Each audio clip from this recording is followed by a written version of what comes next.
In this video, I'm gonna teach you how to make an Uber Eats driver account in France. It's a very quick and easy process, so make sure to follow along. All you need to do to make your Uber Eats driver account is to download the Uber Driver app either from the Play Store or the App Store. All of the settings that we need to change and set up will be done through this app.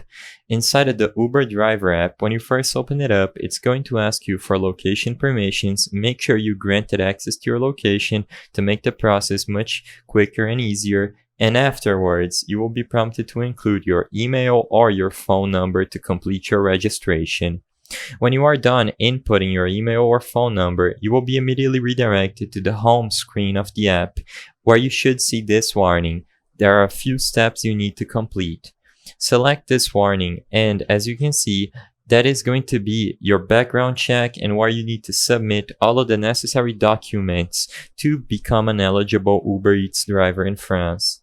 So go ahead and select each individual option, and mostly they're going to ask pictures of your documents that you need to submit for them to be approved. Once everything is approved, you will have the option to make deliveries with Uber Eats or just to be an Uber driver in general. Regardless, your account should be set up and you are eligible for both. I hope I was able to help you on how to make an Uber Eats driver account in France. If this video helped you, please be sure to leave a like and subscribe for more quick and easy tips. Thank you for watching.